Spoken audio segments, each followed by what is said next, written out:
बिहार विधानसभा चुनाव से पहले रोजगार का मुद्दा एक बार फिर गर्म हो गया है। एनडीए और आरजेडी के बीच क्रेडिट लेने की होड़ मची हुई है। एनडीए का दावा है कि उन्होंने जो वादा किया था जनता से उसे पूरा कर दिखाया। वहीं आरजेडी का कहना है कि असली रोजगार तो तेजस्वी यादव ने ही दिया है। बिहार चुनाव से पहले रोजगार यानी नौकरी देने की शुरुआत जो है वो हो गई है। ऐसे में आज मुख्यमंत्री ने 101 आर्किटेक्ट को नियुक्ति पत्र दिया है और वहीं बिहार के उप मुख्यमंत्री ने ये साफ कर दिया कि 12 लाख रोजगार हमें चुनाव से पहले देना है, जिसमें 11 लाख दे दिया गया है और आने वाले समय में ये सारे रोजगार जो हैं वो दे दिए जाएंगे। जहां एक तरफ इस रोजगार का जिक्र हो रहा है तो आरजेडी ने ये साफ कह दिया कि 5 लाख रोजगार तो तेजस्वी यादव ने दिया था और 5 लाख ये देने की कोशिश कर रहे हैं। तो चुनाव से पहले एक बार फिर रोजगार के मुद्दे पर आमने सामने है सत्ता पक्ष और विपक्ष। रोजगार के मुद्दे पर आरजेडी के प्रदेश अध्यक्ष मंगनी लाल मंडल ने नया दावा भी ठोक दिया है। मंगनी लाल का कहना है कि राज्य में नौकरी देने का काम तेजस्वी यादव ने किया, वो भी रिकॉर्ड स्तर यानी 5 लाख रोजगार तेजस्वी यादव ने खुद दिया। सुनिए। 400 मांग के पुलिस तो न पार्टी के हाथ में न हमारे हाथ में है, वो तो सरकार के हाथ में है और सरकार के इसमें खेल है। तो तेज प्रताप यादव पार्टी में नहीं, उनको राष्ट्रीय अध्यक्ष जी ने निष्कासित कर दिया 6 वर्षों के लिए। इसी तेज प्रताप यादव के मामले में कहना मेरे लिए संभव नहीं है, ठीक नहीं है, उचित नहीं है।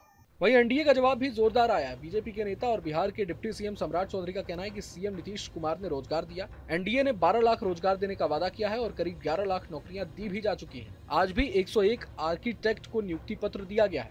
सुनिए। देखिए, लगातार नीतीश कुमार जी ने जो घोषणा किया है 12 लाख सरकारी नौकरी, उसको पूरा करने का काम सरकार कर रही है और लगभग 11 लाख से अधिक लोगों को बिहार में सरकारी नौकरी बिहार की सरकार ने दिया है।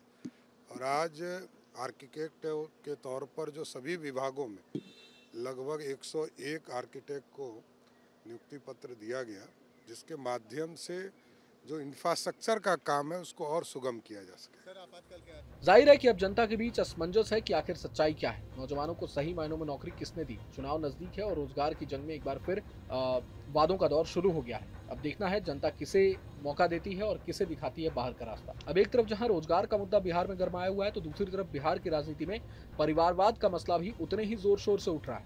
तेजस्वी यादव ने जमाई और दामाद आयोग का जिक्र करके एनडीए को निशाने पर ले रखा है, तो वहीं दूसरी तरफ उनके अपने ही पिता लालू यादव को 13वीं बार आरजेडी का राष्ट्रीय अध्यक्ष बनाया गया।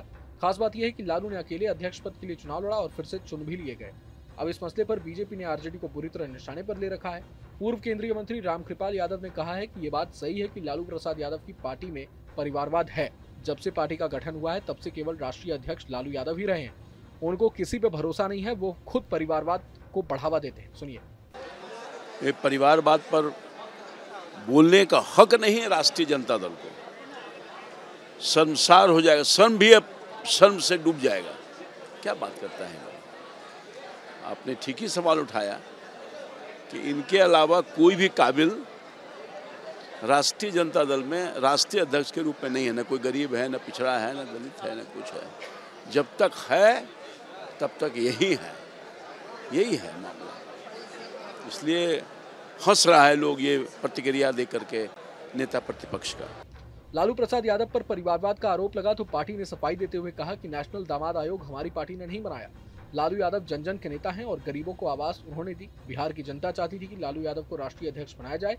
वहीं आरजेडी ने यह भी कहा कि बीजेपी और नीतीश कुमार की पार्टी की तरह हमारे यहाँ आयोग में दामादों को नहीं रखा जाता। सुनिए। बिहार में एनडीए समर्थित सरकार जो लगातार परसेप्शन और झूठ की राजनीति करती है, फरेब और मक्कारी का जो खेल खेलती है, झूठ का प्रचार करके सत्ता का लाभ लेते आई है और लाभ लेना चाहती है, वो हमारे ऊपर परिवारवाद का आरोप लगाती है। जबकि एनडीए समर्थित सरकार जो भारतीय जनता पार्टी की सरकार और जनता दल यूनाइटेड की बिहार प्रदेश में सरकार है, अगर देखा जाए तो उनसे बड़ा परिवार किसी का नहीं है। और उसके चलते आप पूरे बिहार प्रदेश ने देखा और पूरे देश की जनता ने देखा कि नेशनल दामाद आयोग का गठन करवाया और हमारे ऊपर सवाल करते हैं कि क्यों लगातार जो है आदरणीय लालू प्रसाद यादव जो है राष्ट्रीय अध्यक्ष बने। आदरणीय लालू प्रसाद यादव जी गरीब, वंचित, शोषित और एक सामाजिक विचारधारा से ओतप्रोत व्यक्ति हैं। उन्होंने गरीब, पिछड़े, पायदान पे खड़े हुए व्यक्ति को आवाज दी उनको सामाजिक विचारधारा इतनी मजबूत दी कि उनको बोलने का अधिकार दिया, बैठने का अधिकार दिया। इसलिए हम कहते हैं कि आदरणीय नीतीश कुमार जी, एनडीए समर्थित सरकार उनके लेवल की नहीं हो पाती, उनके बराबर की नहीं हो पाती है, तो वो हमारे ऊपर परिवारवाद का आरोप लगाती है, जबकि परिवारवाद उनका सबसे बड़ा है। इस प्रदेश के और इस देश के सामाजिक ताना बाना, सामाजिक विचारों के पूर्वधा है आदरणीय लालू प्रसाद यादव जी। अब जाहिर है कि बिहार विधानसभा चुनाव में इस बार परिवारवाद का मसला जोर शोर से उठने वाला है। आरजेडी के राष्ट्रीय अध्यक्ष फिर से लालू यादव बने, वहीं बिहार में आयोगों के गठन के बाद कई बड़े नेताओं के परिवार के लोगों को जगह मिला। अब देखना होगा कि आरोप प्रत्यारोप बिहार की राजनीति में एनडीए और महागठबंधन के लिए कितनी मुश्किलें पैदा करती है। बिहार विधानसभा चुनाव से पहले रोजगार का मुद्दा एक बार फिर गर्म हो गया है। एनडीए और आरजेडी के बीच क्रेडिट लेने की होड़ मची हुई है। एनडीए का दावा है कि उन्होंने जो वादा किया था जनता से उसे पूरा कर दिखाया। वहीं आरजेडी का कहना है कि असली रोजगार तो तेजस्वी यादव ने ही दिया है। बिहार चुनाव से पहले रोजगार यानी नौकरी देने की शुरुआत जो है वो हो गई है। ऐसे में आज मुख्यमंत्री ने 101 आर्किटेक्ट को नियुक्ति पत्र दिया है और वहीं बिहार के उप मुख्यमंत्री ने ये साफ कर दिया कि 12 लाख रोजगार हमें चुनाव से पहले देना है, जिसमें 11 लाख दे दिया गया है और आने वाले समय में ये सारे रोजगार जो हैं वो दे दिए जाएंगे। जहां एक तरफ इस रोजगार का जिक्र हो रहा है तो आरजेडी ने ये साफ कह दिया कि 5 लाख रोजगार तो तेजस्वी यादव ने दिया था और 5 लाख ये देने की कोशिश कर रहे हैं। तो चुनाव से पहले एक बार फिर रोजगार के मुद्दे पर आमने सामने है सत्ता पक्ष और विपक्ष। रोजगार के मुद्दे पर आरजेडी के प्रदेश अध्यक्ष मंगनी लाल मंडल ने नया दावा भी ठोक दिया है। मंगनी लाल का कहना है कि राज्य में नौकरी देने का काम तेजस्वी यादव ने किया, वो भी रिकॉर्ड स्तर यानी 5 लाख रोजगार तेजस्वी यादव ने खुद दिया। सुनिए। 400 मांगते पुलिस तो न पार्टी के हाथ में न हमारे हाथ में है, वो तो सरकार के हाथ में है और सरकार के इसमें खेल है। तो तेज प्रताप यादव पार्टी में नहीं, उनको राष्ट्रीय अध्यक्ष जी ने निष्कासित कर दिया 6 वर्षों के लिए। इसी तेज प्रताप यादव के मामले में कहना मेरे लिए संभव नहीं है, ठीक नहीं है, उचित नहीं है। वहीं एनडीए का जवाब भी जोरदार आया है। बीजेपी के नेता और बिहार के डिप्टी सीएम सम्राट चौधरी का कहना है कि सीएम नीतीश कुमार ने रोजगार दिया। एनडीए ने 12 लाख रोजगार देने का वादा किया है और करीब 11 लाख नौकरियां दी भी जा चुकी हैं। आज भी 101 आर्किटेक्ट को नियुक्ति पत्र दिया गया है। सुनिए। देखिए, लगातार नीतीश कुमार जी ने जो घोषणा किया है 12 लाख सरकारी नौकरी, उसको पूरा करने का काम सरकार कर रही है और लगभग 11 लाख से अधिक लोगों को बिहार में सरकारी नौकरी बिहार की सरकार ने दिया है। और आज आर्किटेक्ट के तौर पर जो सभी विभागों में लगभग 101 आर्किटेक्ट को नियुक्ति पत्र दिया गया, जिसके माध्यम से जो इंफ्रास्ट्रक्चर का काम है उसको और सुगम किया जा सके। जाहिर है कि अब जनता के बीच असमंजस है कि आखिर सच्चाई क्या है। नौजवानों को सही मायनों में नौकरी किसने दी। चुनाव नजदीक है और रोजगार की जंग में एक बार फिर वादों का दौर शुरू हो गया है। अब देखना है जनता किसे मौका देती है और किसे दिखाती है बाहर का रास्ता। अब एक तरफ जहां रोजगार का मुद्दा बिहार में गरमाया हुआ है, तो दूसरी तरफ बिहार की राजनीति में परिवारवाद का मसला भी उतने ही जोर शोर से उठ रहा है। तेजस्वी यादव ने जमाई और दामाद आयोग का जिक्र करके एनडीए को निशाने पर ले रखा है, तो वहीं दूसरी तरफ उनके अपने ही पिता लालू यादव को 13वीं बार आरजेडी का राष्ट्रीय अध्यक्ष बनाया गया। खास बात यह है कि लालू ने अकेले अध्यक्ष पद के लिए चुनाव लड़ा और फिर से चुन भी लिए गए। अब इस मसले पर बीजेपी ने आरजेडी को बुरी तरह निशाने पर ले रखा है। पूर्व केंद्रीय मंत्री रामकृपाल यादव ने कहा है कि ये बात सही है कि लालू प्रसाद यादव की पार्टी में परिवारवाद है। जब से पार्टी का गठन हुआ है तब से केवल राष्ट्रीय अध्यक्ष लालू यादव ही रहे हैं। उनको किसी पे भरोसा नहीं है, वो खुद परिवारवाद को बढ़ावा देते हैं। सुनिए। ये परिवारवाद पर बोलने का हक नहीं है राष्ट्रीय जनता दल को। शर्मसार हो जाएगा, शर्म भी अब शर्म से डूब जाएगा। क्या बात करता है? आपने ठीक ही सवाल उठाया कि इनके अलावा कोई भी काबिल राष्ट्रीय जनता दल में राष्ट्रीय अध्यक्ष के रूप में नहीं है। न कोई गरीब है, न पिछड़ा है, न दलित है, न कुछ है। जब तक है तब तक यही है मामला। इसलिए हंस रहा है लोग ये प्रतिक्रिया दे करके नेता प्रतिपक्ष का। लालू प्रसाद यादव पर परिवारवाद का आरोप लगा तो पार्टी ने सफाई देते हुए कहा कि नेशनल दामाद आयोग हमारी पार्टी ने नहीं बनाया। लालू यादव जन जन के नेता हैं और गरीबों को आवास उन्होंने दी। बिहार की जनता चाहती थी कि लालू यादव को राष्ट्रीय अध्यक्ष बनाया जाए।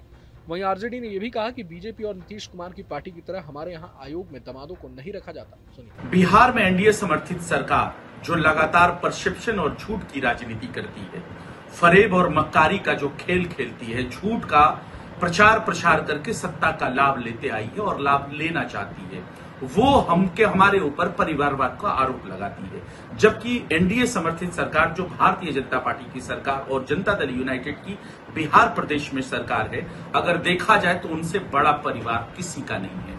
और उसके चलते आप पूरे बिहार प्रदेश ने देखा और पूरे देश की जनता ने देखा कि नेशनल दामाद आयोग का गठन करवाया और हमारे ऊपर सवाल करते हैं कि क्यों लगातार जो है आदरणीय लालू प्रसाद यादव जो है राष्ट्रीय अध्यक्ष बने। आदरणीय लालू प्रसाद यादव जी गरीब, वंचित, शोषित और एक सामाजिक विचारधारा से ओतप्रोत व्यक्ति हैं। उन्होंने गरीब, पिछड़े, पायदान पे खड़े हुए व्यक्ति को आवाज दी, उनको सामाजिक विचारधारा इतनी मजबूत दी कि उनको बोलने का अधिकार दिया, बैठने का अधिकार दिया। इसलिए हम कहते हैं कि आदरणीय नीतीश कुमार जी, एनडीए समर्थित सरकार उनके लेवल की नहीं हो पाती, उनके बराबर की नहीं हो पाती है, तो वो हमारे ऊपर परिवारवाद का आरोप लगाती है, जबकि परिवारवाद उनका सबसे बड़ा है। इस प्रदेश के और इस देश के सामाजिक ताना बाना, सामाजिक विचारों के पूर्वोदय है आदरणीय लालू प्रसाद यादव जी। अब जाहिर है कि बिहार विधानसभा चुनाव में इस बार परिवारवाद का मसला जोर शोर से उठने वाला है। आरजेडी के राष्ट्रीय अध्यक्ष फिर से लालू यादव बने, वहीं बिहार में आयोगों के गठन के बाद कई बड़े नेताओं के परिवार के लोगों को जगह मिला। अब देखना होगा कि आरोप प्रत्यारोप बिहार की राजनीति में एनडीए और महागठबंधन के लिए कितनी मुश्किलें पैदा करती है। बहरहाल पूरे मसले को लेकर आप क्या कुछ सोचते हैं हमें कमेंट बॉक्स में जरूर बताएं। अगर आपको ये वीडियो पसंद आया तो लाइक करें और चैनल को जरूर सब्सक्राइब करें।